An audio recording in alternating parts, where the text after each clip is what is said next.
ಉದ್ಯೋಗ ಮಾಡ್ತಾ ಇದ್ದೀವಿ. ಬೆಂಗಳೂರಿನಲ್ಲಿ ಮಾಡಿದ್ದ ಒಂದು ಉದ್ಯೋಗ ಮೇಳನ, ಆಮೇಲೆ ಗುಲ್ಬರ್ಗ ಡಿವಿಷನಲ್ಲಿ ಉದ್ಯೋಗ ಮೇಳ ಮಾಡ್ತಾ ಇದ್ದೀವಿ, ಆಮೇಲೆ ಮೈಸೂರಿನಲ್ಲೂ ಕೂಡ ಮಾಡ್ತಾ ಇದ್ದೀವಿ, ಮತ್ತು ಹುಬ್ಳಿ ಧಾರವಾಡದಲ್ಲೂ ಕೂಡ ಮಾಡ್ತಾ ಇದ್ದೀವಿ. ಎಲ್ಲ ವಿಭಾಗವಾರು ಮಟ್ಟದಲ್ಲಿ ಉದ್ಯೋಗ ಮೇಳಗಳನ್ನು ಮಾಡ್ತಾ ಇದ್ದೀವಿ. ಉದ್ದೇಶ ನಾವು ಯುವ ನಿಧಿ ಒಂದು ಗ್ಯಾರಂಟಿ ಸ್ಕೀಮನ್ನು ಜಾರಿಗೆ ತಗೊಂಡಿದ್ದೀವಿ 2024 ಜನವರಿನಲ್ಲಿ. ಅದನ್ನು ಈಗಾಗಲೇ ಒಂದು ವರ್ಷ ಆಗ್ತಿದೆ. ಒಂದು ವರ್ಷ ಆದಮೇಲೆ ನಮಗೆ ಉದ್ದೇಶ ಏನು ಅಂತಂದರೆ ನಿರುದ್ಯೋಗದ ಸಮಸ್ಯೆಯನ್ನು ಬಗೆಹರಿಸಬೇಕು ಅಂತ.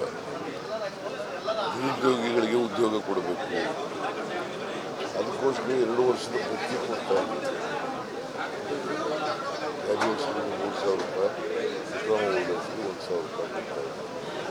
ಸೊ ಅದರ ಪ್ರಯುಕ್ತ ಯುವ ನಿಧಿ ಕಾರ್ಯಕ್ರಮವನ್ನು ಕೂಡ ಜಾರಿ ಮಾಡಿದ್ದೀವಿ. ಹಾಗೆಯೇ ಉದ್ಯೋಗಗಳನ್ನು ಕೂಡ ಕೊಡ್ತಕ್ಕಂಥ ಕೆಲಸ ಮಾಡ್ತಾ ಇದ್ದೀವಿ. ಉದ್ಯೋಗಗಳನ್ನು ಮಾಡಿ ಜಾಗೃತಿಯನ್ನು ಮೂಡಿಸ್ತಕ್ಕಂಥ, ಯುವಕರಲ್ಲಿ ಜಾಗೃತಿಯನ್ನು ಮೂಡಿಸ್ತಕ್ಕಂಥ ಕೆಲಸ ಮಾಡ್ತೀವಿ. It's hour commitment, party commitment, ಉದ್ಯೋಗ ಕೊಡ್ತಕ್ಕಂಥ. ಜಾತಿ ಗಣತಿ ವಿಚಾರದಲ್ಲಿ ಚನ್ನಗಿರಿ ಶಾಸಕರು ಶಿವಗಂಗಾ ಅವರು ಲಿಂಗಾಯತ್ ಶಾಸಕರು ಎಲ್ಲರೂ ರಾಜೀನಾಮೆ ಕೊಡ್ತಾರೆ. ನಾಳೆ ಮೀಟಿಂಗ್ ಕರೆದಿದ್ದೀವಿ ರೀ. ಅವರು is not a cabinet minister. ಕ್ಯಾಬಿನೆಟ್ನಲ್ಲಿ ನಾಳೆ ಚರ್ಚೆ ಮಾಡ್ತೀವಿ. ಅದಕ್ಕೆ ಎಲ್ಲ ಮಿನಿಸ್ಟರ್ಗಳಿಗೂ ಕೂಡ ನಾಳೆ ಇದೊಂದೇ ಸಬ್ಜೆಕ್ಟ್ ಇಟ್ಕೊಂಡಿದ್ದೀವಿ. ಆ ಜಾತಿ ಗಣತಿ ಎಲ್ಲ ಅದು ನಿಜ ಹೇಳಬೇಕು ಅಂದರೆ ಸೋಷಿಯೋ ಎಕನಾಮಿಕ್ ಸರ್ವೆ ಅದನ್ನು ಇಟ್ಕೊಂಡಿದ್ದೀವಿ. ನಾಳೆ ಚರ್ಚೆ ಮಾಡಿ ವಿಲ್ ಟೇಕ್ ಎ ಡಿಸಿಷನ್. ನಿಮ್ಮ ಶಾಸಕರೇ ಅಂದರೆ ಲಿಂಗಾಯತ್ ಶಾಸಕರು ಆಯ್ತಪ್ಪ, ಅವ್ರ ಅಭಿಪ್ರಾಯ ಹೇಳಿದ್ದಾರೆ, ಗೊತ್ತಾಯ್ತಾ. ನಾಳೆ ಅಂತಿಮವಾಗಿ ತೀರ್ಮಾನ ಮಾಡೋದು ನಾಳೆ ಅಲ್ವಾ.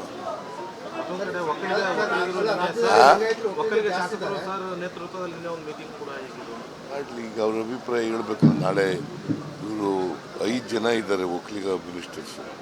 ಅವ್ರು ಬಂದು ಅಭಿಪ್ರಾಯಗಳು ಹೇಳ್ಬೇಕಲ್ಲ. ಅವನ್ನೆಲ್ಲ ನಿಮ್ನೇನು ಮಾಡ್ಬೇಕಾದ್ರೆ ನಿಮ್ಮ ಮೀಡಿಯಾ ಕೇಳ್ತಾರಲ್ಲ. ನೋಡಪ್ಪ, ಇದು ಸೋಷಿಯೋ ಎಕನಾಮಿಕ್ ಸರ್ವೆ. ಯಾರಿಗೂ ಅನ್ಯಾಯ ಆಗಲ್ಲ. ಅನ್ಯಾಯ ಆಗಲಿಕ್ಕೆ ನಾವು ಬಿಡಲ್ಲ.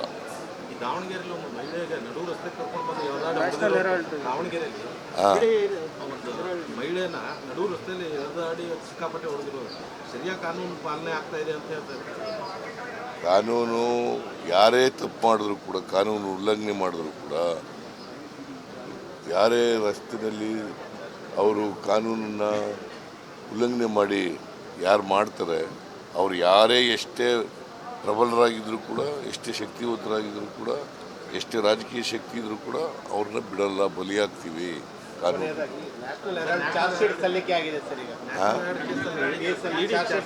ನ್ಯಾಷನಲ್ ಹೆರಾಲ್ಡು ಆಗಿದೆ. BJP ಅವರು ರಾಜಕೀಯ ಉದ್ದೇಶದಿಂದ ಮಾಡ್ತಾ ಇದ್ದಾರೆ, ಗೊತ್ತಾಯ್ತಾ. ನ್ಯಾಷನಲ್ ಹೆರಾಲ್ಡು ಅದು ಈಗ ನಿನ್ನೆ ಮೊನ್ನೆ ಪ್ರಾರಂಭ ಆಗಿದೆಯಾ? ನೂರಾರು ವರ್ಷಗಳಿಂದ ಇದೆ ಅಂತ. ಇದನ್ನು ಈಗ ಅವರು ಆಸ್ತಿಗಳನ್ನು ಮುಟ್ಗೋಲು ಹಾಕೊಳ್ತಕ್ಕಂಥದ್ದು, ಆಮೇಲೆ ಚಾರ್ಜ್ ಶೀಟ್ ಹಾಕ್ತಕ್ಕಂಥದ್ದು ನಮ್ಮ ನಾಯಕಿ ಸೋನಿಯಾ ಗಾಂಧಿಯವ್ರ ಮೇಲೆ, ರಾಹುಲ್ ಗಾಂಧಿಯವ್ರ ಮೇಲೆ ಇದಾಗ್ತಕ್ಕಂಥದ್ದು, ಇದು ದ್ವೇಷದಿಂದ ಮಾಡ್ತಕ್ಕಂಥ ರಾಜಕಾರಣ. ಉದ್ಯೋಗ ಮಾಡ್ತಾ ಇದ್ದೀವಿ.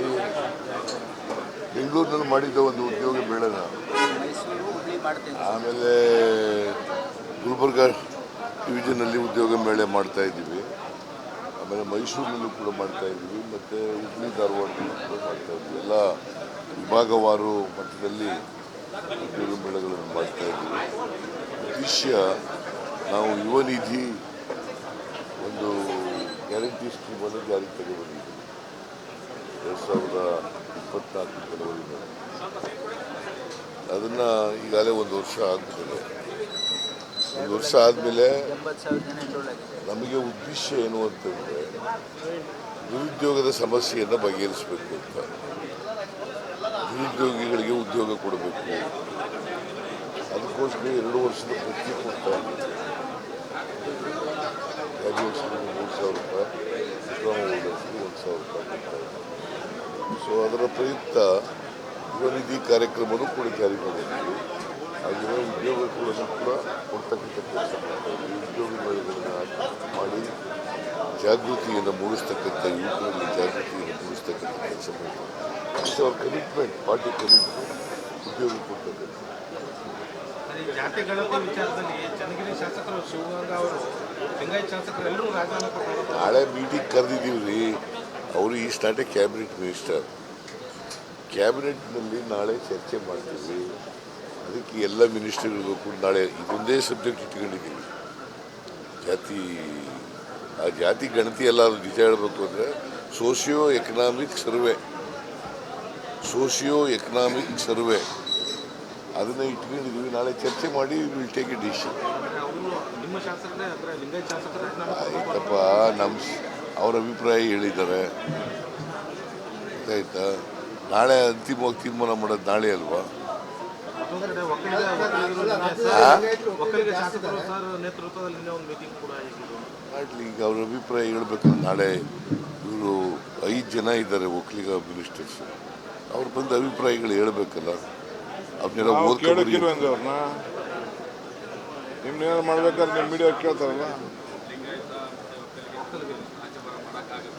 ನೋಡಪ್ಪ, ಇದು ಸೋಷಿಯೋ ಎಕನಾಮಿಕ್ ಸರ್ವೆ. ಯಾರಿಗೂ ಅನ್ಯಾಯ ಆಗಲ್ಲ.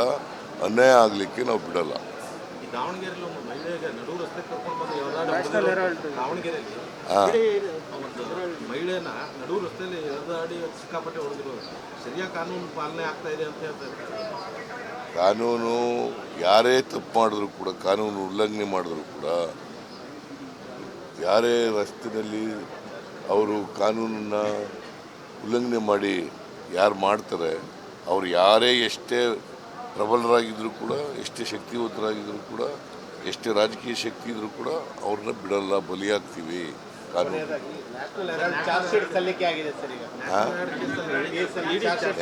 ನ್ಯಾಷನಲ್ ಹೆರಾಲ್ಡು ಆಗಿದೆ.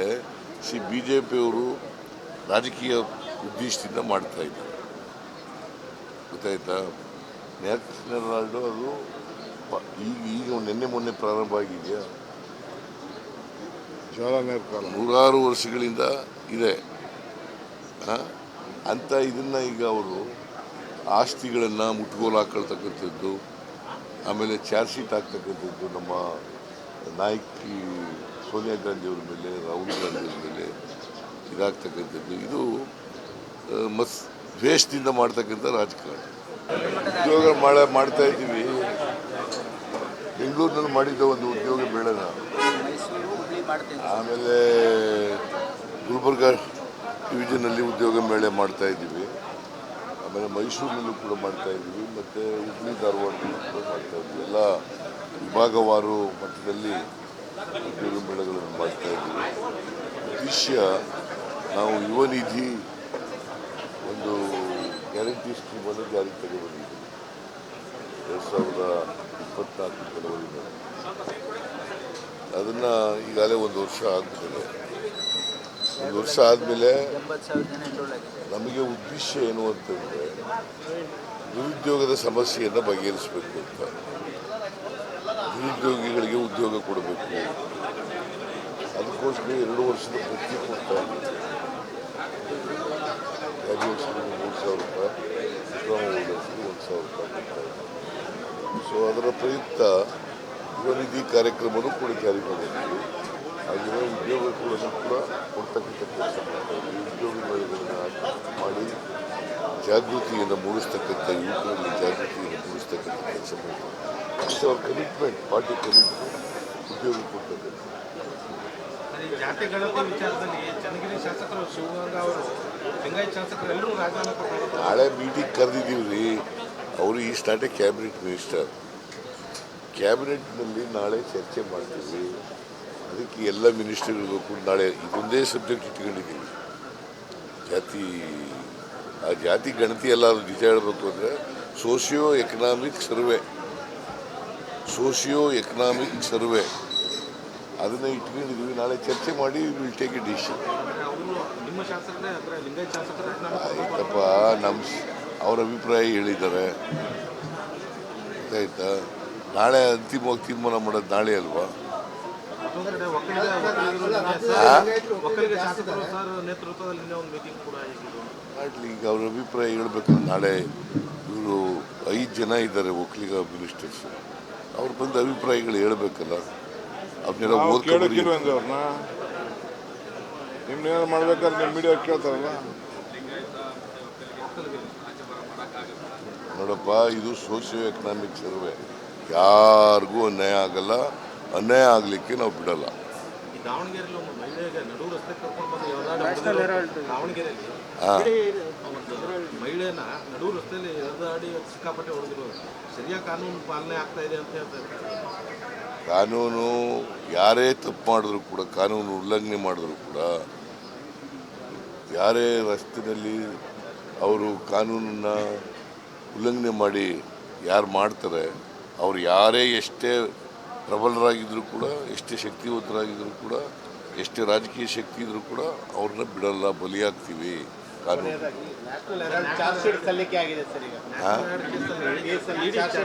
ನ್ಯಾಷನಲ್ ಹೆರಾಲ್ಡು ಆಗಿದೆ. BJP ಅವರು ರಾಜಕೀಯ ಉದ್ದೇಶದಿಂದ ಮಾಡ್ತಾ ಇದ್ದಾರೆ, ಗೊತ್ತಾಯ್ತಾ. ನ್ಯಾಷನಲ್ ಹೆರಾಲ್ಡು ಅದು ಈಗ ನಿನ್ನೆ ಮೊನ್ನೆ ಪ್ರಾರಂಭ ಆಗಿದೆಯಾ? ನೂರಾರು ವರ್ಷಗಳಿಂದ ಇದೆ ಅಂತ. ಇದನ್ನು ಈಗ ಅವರು ಆಸ್ತಿಗಳನ್ನು ಮುಟ್ಗೋಲು ಹಾಕೊಳ್ತಕ್ಕಂಥದ್ದು, ಆಮೇಲೆ ಚಾರ್ಜ್ ಶೀಟ್ ಹಾಕ್ತಕ್ಕಂಥದ್ದು ನಮ್ಮ ನಾಯಕಿ ಸೋನಿಯಾ ಗಾಂಧಿಯವ್ರ ಮೇಲೆ, ರಾಹುಲ್ ಗಾಂಧಿಯವ್ರ ಮೇಲೆ ಇದಾಗ್ತಕ್ಕಂಥದ್ದು, ಇದು ದ್ವೇಷದಿಂದ ಮಾಡ್ತಕ್ಕಂಥ ರಾಜಕಾರಣ.